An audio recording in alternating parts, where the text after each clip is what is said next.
నమస్తే గురువు గారు. శతాస్త్ర కోటి వందనాలు. మీకు కూడా సహస్ర ఆశీర్వాదాలు తల్లి. చెప్పండి అమ్మా. కూతురా? మా పాప కొరకు అడుగుదామని లైన్ ఎన్ని రోజుల నుంచి వచ్చినా మీ లైన్ దొరకలేదు. ఈ రోజు కలిసింది కదమ్మా. అవును గురువు గారు. మానస ఎన్నో కూతురు మీకు? మానస మాకు 2 పిల్లలు. ఈమె పెద్ద కూతురు. పెద్ద కూతురు ఏం చదువుకోంది మానస? ఇంటర్మీడియటే అయిపోయింది గురువు గారు. ఇప్పుడు మళ్ళీ మీడియాలో చేస్తుంది. వెరీ గుడ్, వెరీ గుడ్, మంచిది, శుభం. మరి ఆమె జాతకం ఎట్లుంటది అని జన్మ జాతకం అయితే చాలా బాగుంది తల్లి. జన్మ జాతకము చాలా మంచిగానే ఉంది. శ్రవణ నక్షత్రంలో సోమవారం రాత్రి పూట జన్మించింది అమ్మాయి. అవును సార్, సోమవారం నైట్. చాలా బాగుంది, మంచి జాతకమే ఉంది. కానీ అమ్మాయి జన్మ జాతకంలో ఎలా ఉంటుందంటే సప్తమ స్థానాధిపతి వచ్చేసి అమ్మాయికి సూర్యుడు. జన్మ జాతకం చాలా బాగుంది, మంచి యోగంలోనే ఉంది. కానీ అమ్మాయికి కన్ఫ్యూజన్ ఎక్కువ తల్లి. జీవితంలో కరెక్ట్ డిసిషన్స్ తీసుకోలేదు తను. అవును సార్, అవును సార్, అవును గురువు గారు. చంచల స్వభావము. నీ ఇక్కడ వెళ్ళాలా అక్కడ వెళ్ళాలా ఏం చేయాలో కన్ఫ్యూజన్ స్టేటస్లో ఉంటుంది. ఒకసారి నేను అనుకున్నట్టే జరగాలనుకుంటుంది, ఇంకోసారి తల్లిదండ్రులు చెప్పినట్టే వినాలనుకుంటుంది. అన్నిట్లో కన్ఫ్యూజన్ స్టేటస్ చూసుకొని ఎడ్యుకేషన్ అందుకే సగంలోనే ఆగిపోయింది ఈ కన్ఫ్యూజన్ వల్ల. చాలా మంచి అమ్మాయి అయినా కొంచెం కోపం ఎక్కువ, మొండితనం ఎక్కువ, అంతకుమించి మేజర్ ప్రాబ్లం అయితే ఇంకేం లేదు.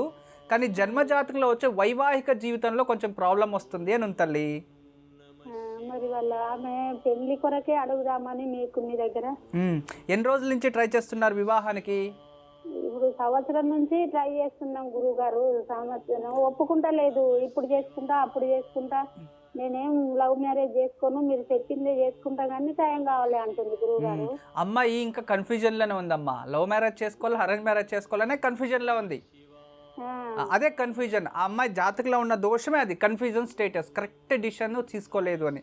ఎందుకంటే ఇప్పుడు ఇక్కడ జన్మజాతకం చూస్తున్నాను, 3వ స్థానం కనబడుతుంది. జన్మజాతకం అయితే బాగుంది.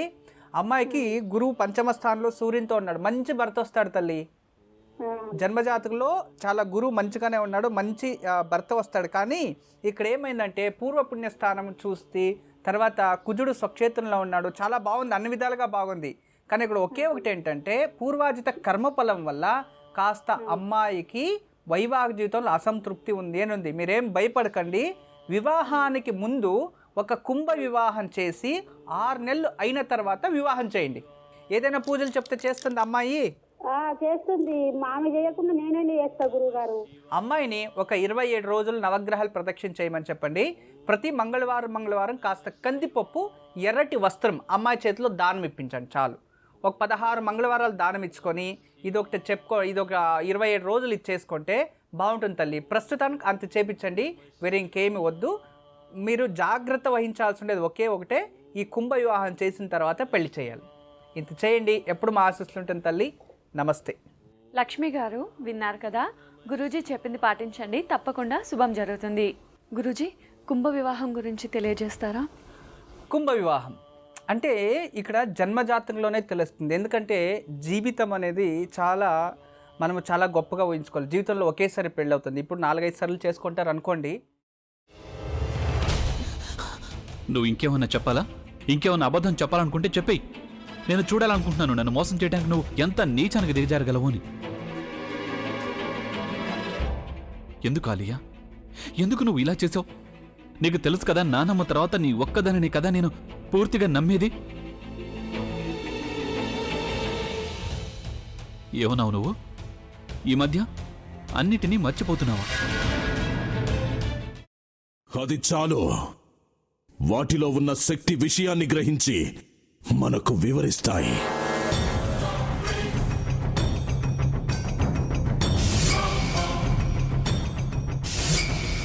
ఎవరు ఆ దండ విప్పొద్దు, గది తలుపులు తెరవద్దు.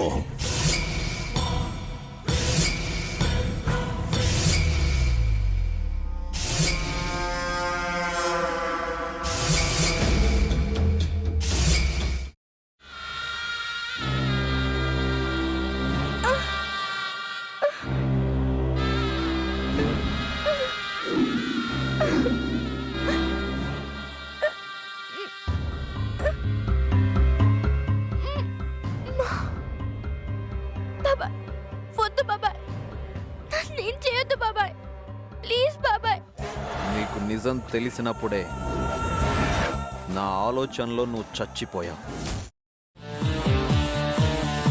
అబ్బా ప్లీజ్ కొంచెం తినండి ప్లీజ్. భీమారావు గారు మీరా? ఇగో మీరా కాదు సక్కుబాయ్.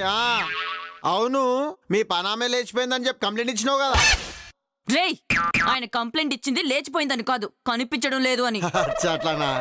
సరే మేడం. ఇడియట్. ఆ వంట మనిషి పేరేంటన్నారు? రత్తాలు మేడం. ఏం పెద్ద మంచి, నీ వంట మంచిని కూడా మేడం అని పిలుస్తావా? రేయ్ హాఫ్ బ్రెయిన్,